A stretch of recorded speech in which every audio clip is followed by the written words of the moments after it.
আমাটির ভেপু বিভূতিভূষণ বন্দ্যোপাধ্যায়। কুঠির মাঠ, প্রথম পরিচ্ছদ। মাঘ মাসের শেষ, শীত বেশ আছে।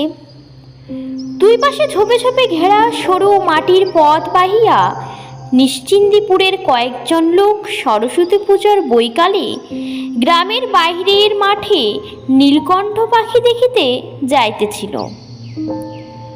দলের একজন বলিল, ওহে হরি, ভূষণ ও গোয়ালার দরুন কোলা বাগানটা তোমার কি ফের জমা দিয়েছ নাকি? হরিহর সায়সূচক কিছু বলিতে গিয়া পিছন ফিরিয়া বলিল, ছেলেটা আবার কোথায় গেল? ও খোকা, খোকা! পথের বাঁকের আড়াল হইতে একটি ৬-৭ বছরের ফুটফুটে সুন্দর ছিপছিপে চেহারায় ছেলে ছুটিয়া আসিয়া দলের নাগাল ধরিল। হরিহর বলিল, আবার পিছিয়ে পড়লে এরই মধ্যে? নাও এগিয়ে চলো। ছেলেটা বলিল, বনের মধ্যে কি গেল বাবা? বড় বড় কান। হরিহর প্রশ্নের দিকে কোনো মনোযোগ না দিয়া নবীন পালিতের সঙ্গে মৎস্য শিকারের পরামর্শ আটিতে লাগিল। হরিহরের ছেলে পুনরায় আগ্রহের সুরে বলিল, কি দৌড়ে গেল বাবা বনের মধ্যে? বড় বড় কান। হরিহর বলিল, কি জানি বাবা, তোমার কোথায় উত্তর দিতে আমি আর পারি নে। সেই বেরিয়ে অবধি শুরু করছো এটা কি ওটা কি, কি গেল বনের মধ্যে তা কি আমি দেখেছি? নাও এগিয়ে চলো দেখি। বালক বাবার কথায় আগে আগে চলিল। হঠাৎ এক উলুখড়ের ঝোপের দিকে আঙুল তুলিয়া চিৎকার করিতে করিতে ছুটিয়া গেল। ওই যাচ্ছে বাবা, দেখো বাবা, ওই গেল বাবা, বড় বড় কান ওই। তাহার বাবা পিছন হইতে ডাক দিয়া বলিল, উহ উহ উহ, কাটা কাটা কাটা। পরে তাড়াতাড়ি আসিয়া খপ করিয়া ছেলের হাতখানি ধরিয়া বলিল, আহ, বড্ড বিরক্ত করলে দেখছি তুমি। 100 বার বারণ করছি তা তুমি কিছুতেই শুনবে না, এজন্যই তো আনতে চাচ্ছিলাম না। বালক উৎসাহে ও আগ্রহে উজ্জ্বল মুখে উঁচু করিয়া বাবার মুখের দিকে তুলিয়া জিজ্ঞাসা করিল, কি বাবা? হরিহর বলিল, কি তা কি আমি দেখেছি? শুয়োর টুয়োর হবে। নাও চলো, ঠিক রাস্তায় মাঝখান দিয়ে হাঁটো। শুয়োর না বাবা, ছোট্ট যে। পরে সে নিচু হইয়া দৃষ্ট বস্তুর মাটি হইতে উচ্চতা দেখাইতে গেল। চল চল, হ্যাঁ আমি বুঝতে পেরেছি, আর দেখাতে হবে না, চল দেখি।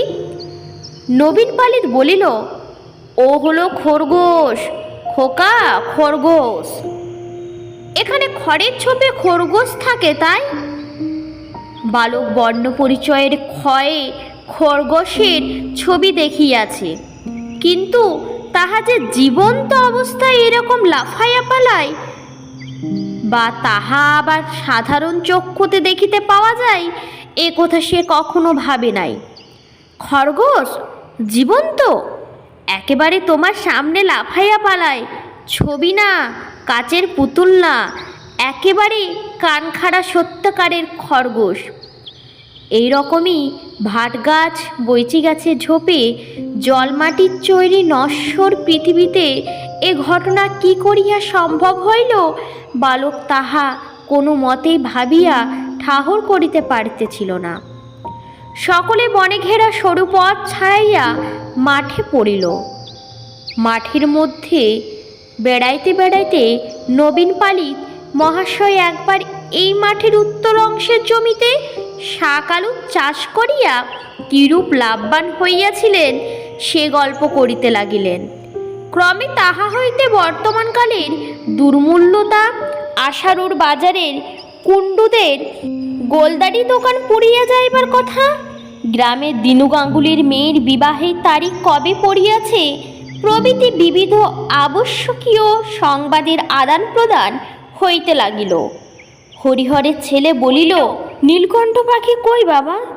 এই দেখো এখন বাবলা গাছে এক্ষুনি এসে বসবে। বালক মুখ উঁচু করিয়া নিকটবর্তী সমুদয় বাবলা গাছের মাথায় দিকে চাহিয়া দেখিতে লাগিল। মাঠের ইতস্তত নিচু নিচু কুল গাছে অনেক কুল পাকিয়া আছে। বালক অবাক হইয়া লুব্ধ দৃষ্টিতে সেদিকে চাহিয়া চাহিয়া দেখিল।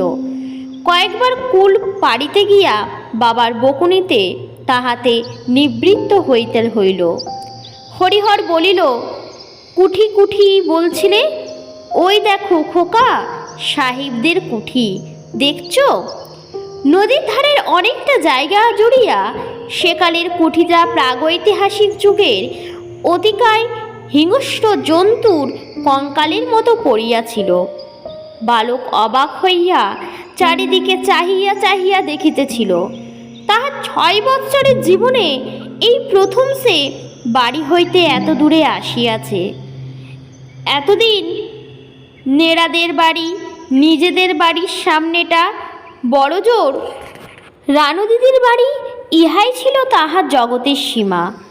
এতদিন কেবল তাহাদের পাড়ার ঘাটে মায়ের সঙ্গে স্নান করিতে আসিয়া সে স্নানের ঘাট হইতে আবছায়া দেখিতে পাওয়া কুঠির ভাঙা জালঘরটা দিকে চাহিয়া চাহিয়া দেখিত। আঙুল দিয়া দেখাইয়া বলিত, মা, ওদিকে কি সেই কুঠি? সে তাহার বাবার মুখে, দিদির মুখে, আরও পাড়ার কত লোকের মুখে কুঠির মাঠের কথা শুনিয়াছে, কিন্তু আজ তাহার প্রথম সেখানে আসা। ওই মাঠের পরে ওদিকে বুঝি মায়ের মুখের সেই রূপকথার রাজ্য। শ্যামলঙ্কার দেশে ব্যঙ্গমা ব্যঙ্গমীর গাছের নিচে নির্বাসিত রাজপুত্র যেখানে তলোয়ার পাশে রাখিয়া একা শুইয়া রাত কাটাই, ওধারে আর মানুষের বাস নাই। জগতের শেষ সীমাটাই এই। ইহার পর ইহতেই অসম্ভবের দেশ, অজানার দেশ শুরু হইয়াছে। বাড়ি ফিরিবার পথে সে পথের ধারে একটা নিচু ঝোপ হইতে একটা উজ্জ্বল রঙের ফলের থলো ছিঁড়িতে হাত বাড়াইল। তাহার বাবা বলিল, হা হা, হাত দিও না, হাত দিও না, আলকুশি, আলকুশি। কি যে তুমি করো বাবা, বড্ড জ্বালালে দেখছি। আর কোনো দিন কোথাও নিয়ে বেরোচ্ছি না, বলে দিলাম। এক্ষুনি হাত চুলকলে হাত ফোসকা হবে। পথের মাঝখান দিয়ে এত করে বলছি হাঁটতে, তা তুমি কিছুতেই শুনবে না। হাত চুলকাবে কেন বাবা? হাত চুলকাবে? বিষ, বিষ। আলকুশিতে কি হাত দেয় বাবা? শুয়ো ফুটে রি রি করে জ্বলবে এক্ষুনি, তখন তুমি চিৎকার শুরু করবে। গ্রামের মধ্যে গিয়া হরিহর ছেলেকে সঙ্গে করিয়া খিড়কির দৌড় দিয়া বাড়ি ঢুকিল। সর্বজয়া খিড়কির দৌড় খোলার শব্দে বাহির আসিয়া বলিল, এই এত রাত হলো, তা ওকে নিয়ে গিয়েছ না একটা দোলায় গায়ে না কিছু?